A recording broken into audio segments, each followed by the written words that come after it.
Sebelum kami memulakan tugasan yang kedua, izinkan kami memperkenalkan diri. Nama saya Afira Farisha binti Zulkifli dan saya Nur Alia Izzati binti Muhammad Yusran dari kelas 10. Assalamualaikum warahmatullahi wabarakatuh dan salam sejahtera. Salam madani dan salam pelestari buat semua. Pada hari ini saya akan memperkenalkan apa itu pidato. Pidato adalah sebuah bentuk komunikasi lisan yang disampaikan dengan tujuan tertentu kepada pendengar. Pidato juga seringkali dibuat untuk menyampaikan gagasan, memotivasi, memberi informasi atau mempengaruhi pendapat pendengar tersebut. Pidato juga disampaikan dalam pelbagai konteks seperti acara formal, pidato politik, acara perayaan atau di dalam kelas. Beberapa unsur yang umumnya terdapat dalam sebuah pidato meliputi pengenalan badan pidato, puncak, penutup dan kesinambungan. Baiklah, apa di dalam pengenalan pidato? Bahagian awal pidato yang dirancang untuk menarik perhatian pendengar, menyampaikan salam dan memperkenalkan topik utama di dalam pidato. Seterusnya, badan pidato. Bahagian utama yang berisi hujah, informasi atau gagasan utama yang ingin disampaikan. Biasanya, badan pidato ini dibahagikan kepada beberapa isi atau subtopik. Seterusnya, di bahagian kemuncak pidato. Di dalam bahagian kemuncak pidato ini terdapat pesan utama atau hujah yang paling penting untuk disampaikan kepada pendengar.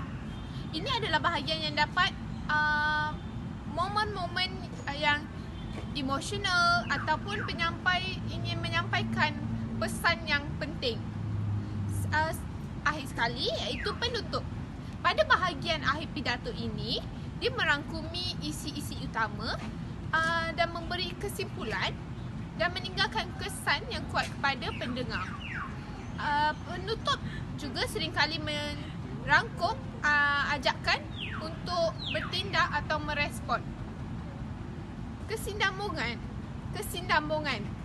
ungkapan atau kata-kata yang menghubungkan satu bahagian pidato dengan bahagian berikutnya.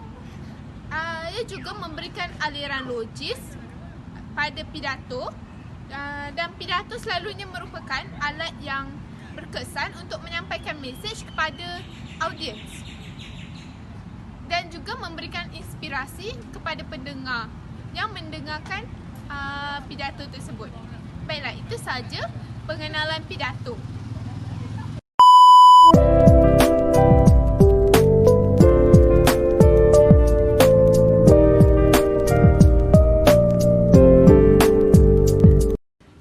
Dari Nilai pergi ke Seremban, terus pula ke Kuala Kepis. Harap semua berikan perhatian, mohon kami mulakan majlis. Melayang serindit di atas permatang, merebak berkicau di hujung muara. Pemanis kata selamat datang, awal bismillah pembuka bicara.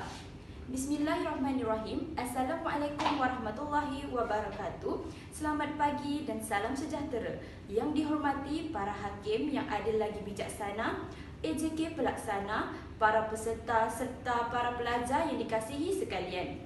Alhamdulillah, bersyukur kita kehadrat Allah Subhanahu Wa Taala kerana dengan keizinannya dapat kita bersama-sama memeriahkan majlis kita pada hari ini, iaitu pertandingan pidato bahasa peringkat Institut Pendidikan Guru Kampus Bahasa Melayu tahun 2024. Pada kesempatan ini, majlis mengucapkan selamat datang dan amat mengalu-alukan kehadiran hadirin sekalian di sini. Untuk makluman hadirin, pertandingan pidato ini telah menerima sebanyak 13 buah penyertaan. Hadirin yang dihormati sekalian, sebentar lagi kita akan memulakan pertandingan Izinkan saya memperkenalkan panel hakim pertandingan kita pada hari ini. Yang pertama, Cik Christina binti Mustafa selaku pengurusi Cik Cik Khairul Hanis binti Mazlan dari IPG Antarabangsa selaku ketua hakim, dan ketiga, Cik Umi Natasha binti Nurasbi dari IPG Sultan Abdul Hamid. Tuan-tuan dan puan-puan yang dihormati sekalian, baiklah tanpa membuang masa, majlis dengan sukacita menjemput peserta pertama untuk menyampaikan pidato beliau. Dipersilakan Saudari Afira Farisha dan Saudari Nur Alia Izzati dengan pidato mereka yang bertajuk Kepentingan Pendidikan Berkualiti.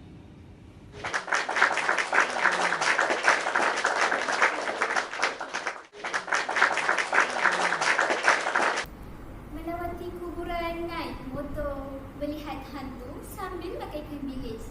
Terima kasih saudari pengacara majlis. Izinkan saya berpidato sebentar. Petiklah mangga dengan galak, makan salad kecampur acar. Izinkan saya ucapkan bismillah. Semoga acara berlangsung lancar.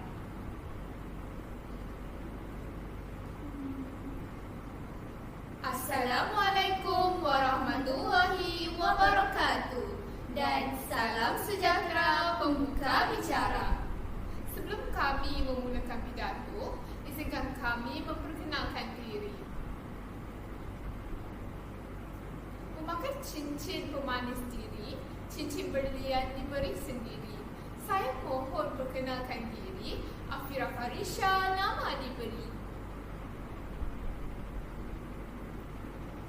Anak-anak sedang berlari, terlihat tertawa bersama nyonya. Alia Izzati nama diberi, ketinggian kemuliaan itu maksudnya.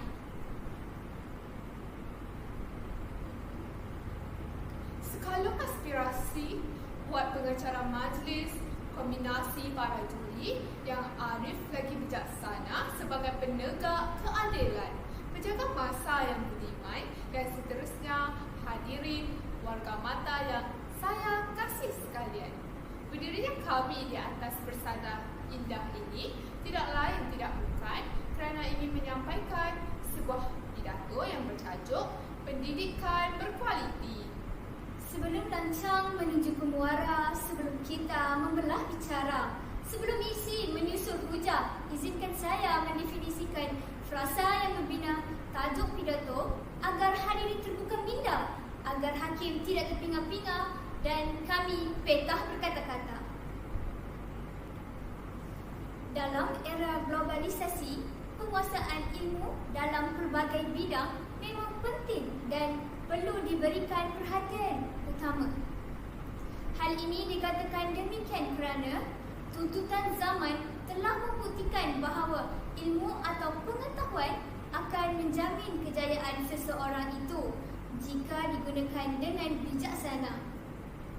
Oleh itu, semua orang hendaklah berusaha untuk mencari seberapa banyak ilmu yang mungkin untuk kesejahteraan hidup. Seperti kata-kata hikmah, ilmu itu pelita hidup. Jadi, semua orang khususnya para remaja perlu menggunakan masa ketika muda ini untuk mencari ilmu sebanyak mana yang mungkin. Dengan adanya ilmu, sudah tentu seseorang itu akan mendapat manfaat yang banyak, terutama dalam era globalisasi ini. Hadirin sekalian, dengan menguasai ilmu, seseorang itu boleh mencipta peralatan baharu atau membuat inovasi dalam pelbagai bidang. Alat atau ciptaan baru yang berupa inovasi baharu yang dicipta pada masa ini. Sebagai contoh, telefon bimbit, komputer riba, drone dan alat-alat canggih yang lain. Hal ini sudah tentu memerlukan ilmu dan kemahiran yang tinggi dalam teknologi. Jadi, pada masa akan datang, sudah pasti budaya yang mementingkan ilmu dalam berbagai bidang akan menguasai budaya masyarakat. Hadirin sekalian, apakah dimaksudkan dengan pendidikan?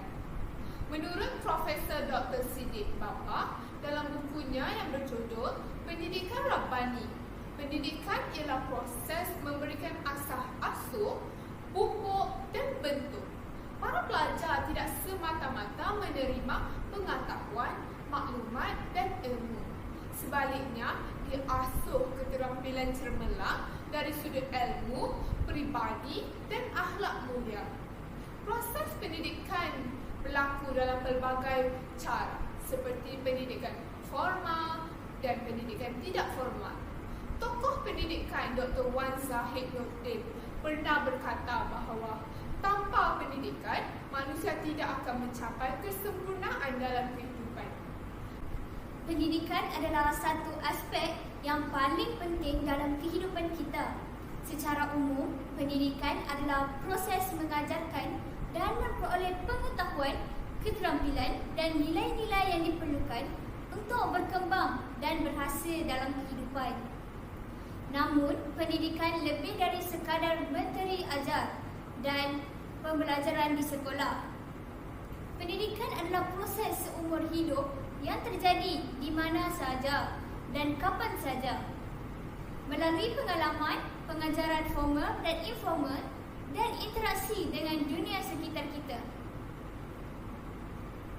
Sidang Dewan yang dikasihi sekalian, pendidikan tidak hanya memperoleh pengetahuan dan keterampilan. Pendidikan juga penting untuk mencipta lingkungan yang mempromosikan kreativiti, inovasi dan pemikiran kritis. Melalui pendidikan, kita dapat mengembangkan kemampuan berfikir secara analitis, mengajukan pertanyaan dan mencari solusi atau masalah yang dihadapi oleh masyarakat di dunia ini. Sidang Dewan Intelektual sekalian, pendidikan juga berperanan dalam menciptakan persamaan kesempatan bagi semua individu. Setiap individu berhak mendapatkan akses pendidikan yang baik dan berkualiti tanpa memandang status sosial, ras atau latar belakang ekonomi. Bak kata pepatah, hendak seribu daya, tak hendak seribu dalih. Pendidikan yang adil dan merata dapat membantu mengurangi jurang sosial dan membuka peluang bagi individu untuk mencapai kejayaan. Untuk pengetahuan semua, pendidikan juga memiliki cabaran yang perlu diatasi. Tidak semua individu memiliki kesempatan yang sama dalam mendapatkan pendidikan. Antara faktor-faktornya seperti kemiskinan, konflik dan ketidakstabilan politik dapat menjadi halangan dalam mencapai pendidikan yang berkualiti. Oleh kerana itu, peranan pemerintah dan berbagai lembaga pendidikan sangat penting dalam memastikan akses pendidikan yang merata bagi semua individu. Sidang Dewan pencetus kemajuan. Walaupun negara kita mementingkan aspek pendidikan, namun universiti terbaik tempatan iaitu Universiti Malaya masih berada di tangga ke-169 dunia berbanding dengan kedudukan Universiti Nasional Singapura yang berada di tangga ke-24 dunia. Kerana ini jelas menunjukkan pendidikan kita masih belum setanding dengan pendidikan di negara maju yang lain. Ekoran daripada itu, pihak kerajaan perlulah memainkan peranan bagi meningkatkan taraf pendidikan di negara kita. Hal ini dikatakan demikian kerana terdapat banyak kepentingan pendidikan yang berkualiti di negara kita.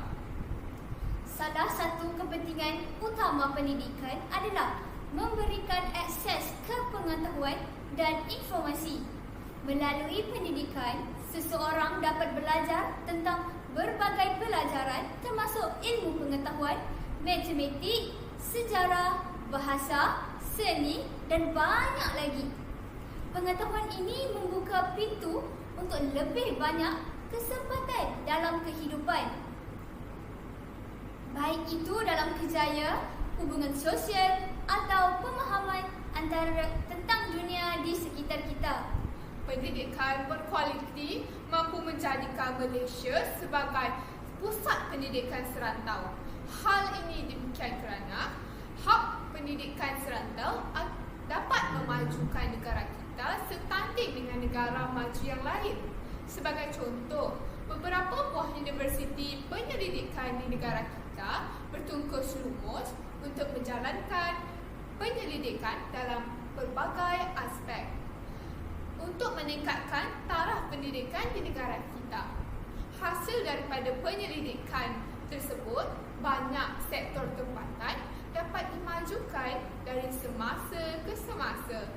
Oleh itu, terbuktilah bahawa pendidikan serantau sekaligus dapat memajukan pendidikan negara kita. Selain itu, pendidikan juga memiliki peranan besar dalam meningkatkan kemampuan ekonomi suatu negara.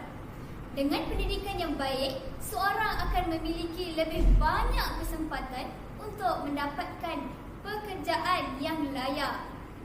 Pendidikan juga dapat membantu dalam mengembangkan kualiti sumber daya manusia sesuatu negara. Melalui pendidikan, masyarakat dapat memperoleh keterampilan khusus yang diperlukan dalam bidang tertentu sehingga dapat menciptakan lapangan kerja baru dan meningkatkan produktivitas ekonomi. Selain dari segi ekonomi, pendidikan juga berperanan penting dalam pembangunan sosial suatu negara. Dengan pendidikan yang baik, masyarakat dapat lebih mampu untuk berinteraksi dan berkomunikasi dengan baik. Pendidikan juga dapat membantu dalam memerangi ketidaksetaraan sosial dan mendorong terjadinya inklusi sosial.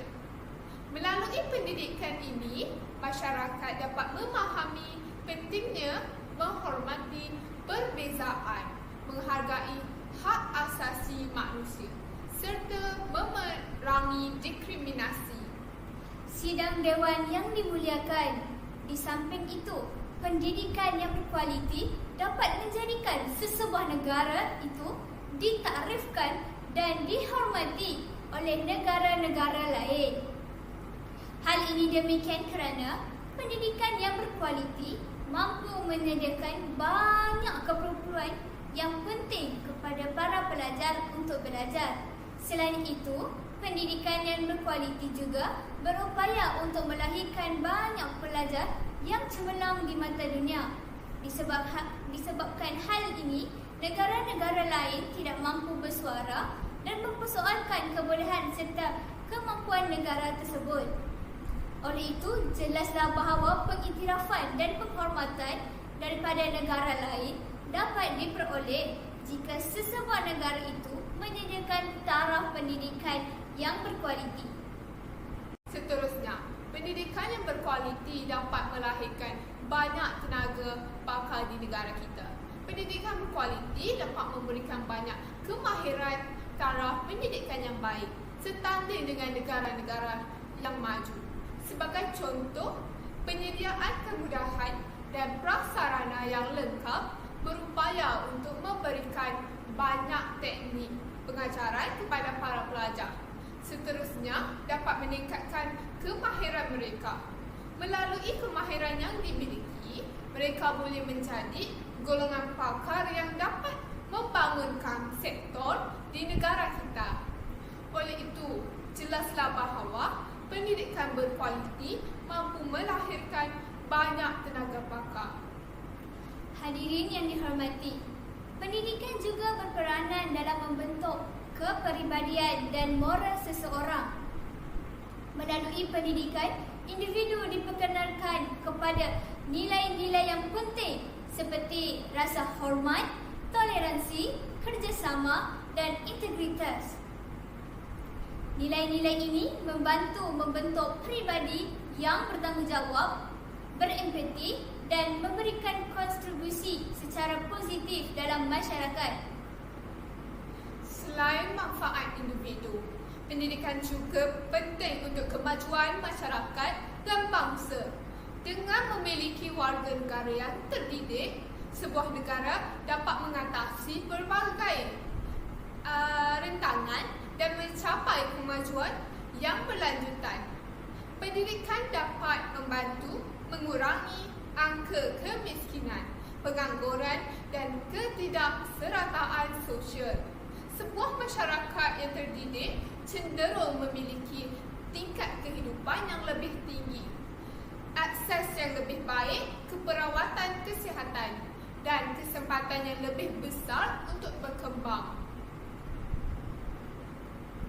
Akhir sekali, pendidikan yang berkualiti dapat mewujudkan persaingan yang sihat antara negara kita dengan negara maju yang lain. Hal ini demikian kerana pendidikan berkualiti mampu menyediakan pendidikan yang baik setaraf dengan mutu pendidikan negara maju. Sebagai contoh, negara kita telah mengadakan program pertukaran pelajar tempatan dengan pelajar dari United Kingdom. Melalui program ini, para pelajar dapat melibatkan diri mereka dengan pelbagai bentuk perkongsian pintar yang lain. Hasilnya akan wujudlah daya saing yang baik antara Malaysia dengan negara tersebut. Tegasnya, pendidikan yang berkualiti dapat mewujudkan persaingan antara negara kita dengan negara-negara maju yang lain. Sidang Dewan yang budiman. Berdasarkan hujah dan fakta di atas, jelaslah bahawa mutu pendidikan sangat penting bagi kemajuan sesebuah negara. Oleh itu yang demikian, pihak kerajaan dan pihak yang bertanggungjawab perlulah berusaha untuk mewujudkan pendidikan yang berkualiti di negara kita. Sekiranya mutu pendidikan negara kita tidak ditingkatkan, maka negara kita akan menghadapi masalah untuk membangunkan negara pada masa hadapan. Oleh itu, marilah kita bersama-sama menyokong tindakan Kementerian Pendidikan Malaysia untuk meningkatkan kualiti pendidikan yang sedia ada ke tahap yang lebih baik. Tuntasnya, ungkapan orang yang menguasai ilmu akan menguasai dunia perlu diberikan perhatian oleh semua orang. Berdasarkan ungkapan itu, janganlah kita suka membuang masa kerana masa itu emas dan masa tidak akan menunggu kita. Sekiranya kita lalai dan tidak menggunakan masa dengan bijaksana, sudah tentu kita akan termasuk dalam golongan yang berada dalam kerugian. Jadi, gunakanlah masa yang ada untuk menuntut ilmu dalam pelbagai bidang, terutamanya bidang teknologi maklumat yang sentiasa berubah hampir setiap hari. Saya berharap agar masyarakat negara ini mementingkan penguasaan ilmu demi kemajuan negara. Oleh itu, kita hendaklah mengamalkan budaya yang sentiasa dahaga akan ilmu dan menjadikan budaya pembelajaran sepanjang hayat atau lifelong learning sebagai amalan dalam kehidupan. Jalan yang gelap awalah sulur. Lihat cahaya buat pedoman. Pentingnya pendidikan jadi penyuluh. Tentu kecemerlangan dalam genggaman. Ke pasar tamu membeli halia, Beli bersama semangkuk laksa. orang berilmu sangatlah mulia. Dikasihi orang setiap masa. Sekian, terima kasih.